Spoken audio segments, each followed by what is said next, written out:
ನಮಸ್ತೆ ಸ್ನೇಹಿತರೆ. ಇಂದು ನಾವು ಬರೆದಿಟ್ಟ ಇತಿಹಾಸ ಪುಟಗಳನ್ನು ತಿರಿಯುತ್ತಾ ವಿಜಯಪುರದ ಹತ್ತಿರದಿರುವ ನವರಸಪುರ ಎಂಬ ಮರೆಯಾದ ಬಟ್ ಮಹತ್ವಪೂರ್ಣವಾದ ಸ್ಥಳದ ಬಗ್ಗೆ ಮಾತನಾಡೋಣ.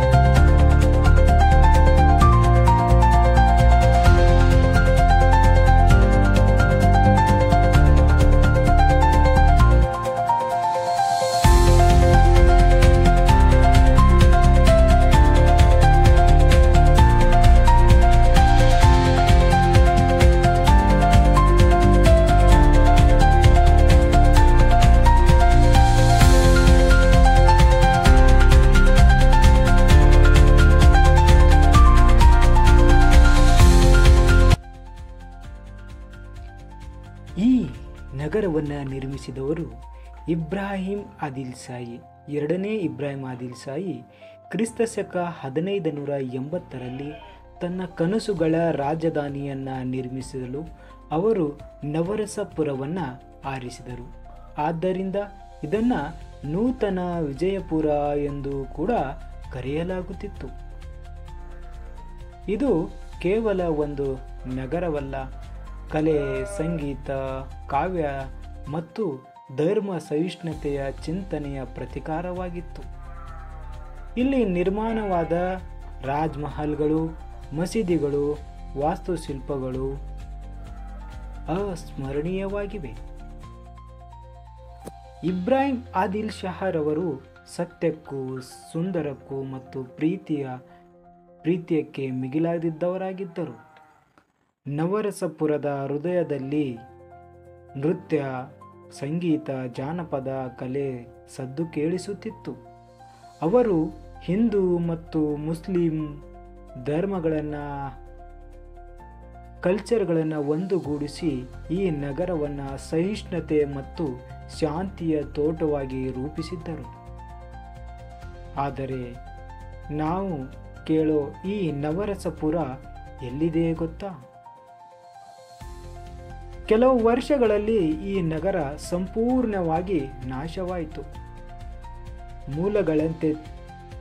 ಮೂಲಗಳು ತಿಳಿದಂತೆ ಮೊಘಲ ಚಕ್ರವರ್ತಿ ಔರಂಗಜೇಬನ ಆಕ್ರಮಣದ ನಂತರ ನವರಸಪುರ ಮಣ್ಣಿನಲ್ಲಿ ಮಿಂದು ಕನಸು ಮಾತ್ರವಾಯಿತು.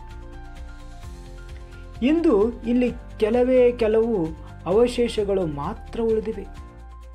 ಆದರೆ ಅವುಗಳು ಕೂಡ ನಗರದ ಭವ್ಯತೆಯನ್ನು ಸಾರುವ ಸಾಕ್ಷಿಯಾಗಿವೆ. ಇದೊಂದು ಮರೆಯಾದ ಇತಿಹಾಸದ ಪುಟ. ಆದರೆ ನಮಗೆ ನವರಸಪುರ ಕಲಿಸಿದ ಪಾಠ ಕಲೆ, ಪ್ರೀತಿ, ಧರ್ಮಗಳ ನಡುವಿನ ಬಾಂಧವ್ಯ ಮತ್ತು ಮಾನವೀಯತೆಯ ಘೋಷಣೆಯಾಗಿದೆ. ನಾವು ಇಂತಹ ಇತಿಹಾಸವನ್ನು ಮರೆಯಬಾರದು, ಏಕೆಂದರೆ ಇವು ನಮ್ಮ ಸಂಸ್ಕೃತಿಯ ನೆಲೆಗಳನ್ನು ಗೋಚರಿಸುವ ಅಜರಾಮರವಾಗಿರುವ ಸಾಹಿತ್ಯ ಮತ್ತು ಕಲೆ, ವಾಸ್ತುಶಿಲ್ಪದ ಪ್ರತೀಕವಾಗಿವೆ. ಈ ಸ್ಥಳವು ವಿಜಯಪುರ ಜಿಲ್ಲೆಯ ಹೃದಯ ಭಾಗದಲ್ಲಿದೆ.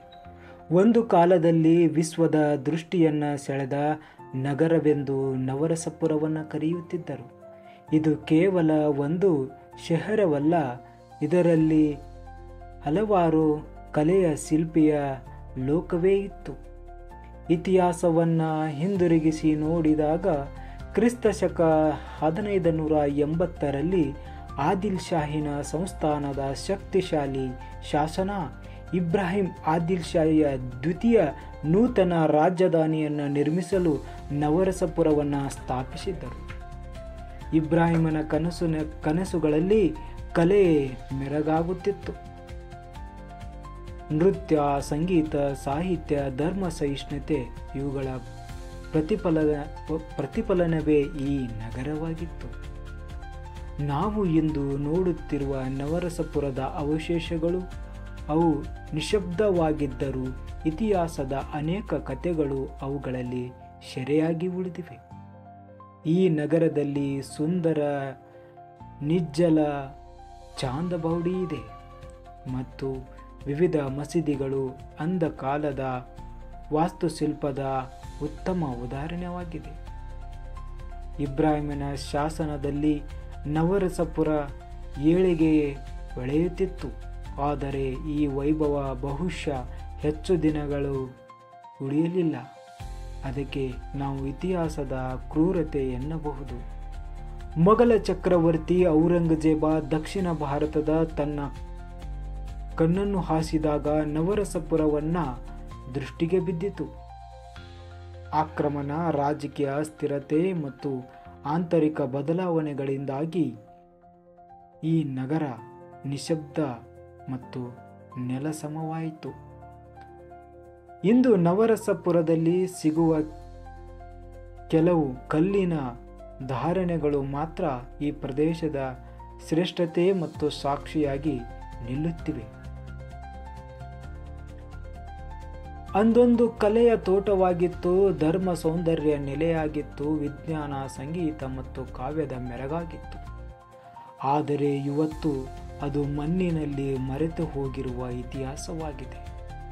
ನವರಸಪುರ ನಮಗೆ ನೆನಪಿಸಬೇಕು, ಇತಿಹಾಸ ಕೇವಲ ವಿಜಯದ ಬಗ್ಗೆ ಅಲ್ಲ, ಅದು ಮನುಷ್ಯನದ ಕಲ್ಪನೆ ಮತ್ತು ಸೃಷ್ಟಿಯ ಮತ್ತು ನಿರೀಕ್ಷೆಗಳ ಬಗ್ಗೆ ಇರುವಂಥದ್ದು. ಇದೊಂದು ನಿಜವಾದ ಕಲೆಯ ಡಾಕ್ಯುಮೆಂಟೇಷನ್.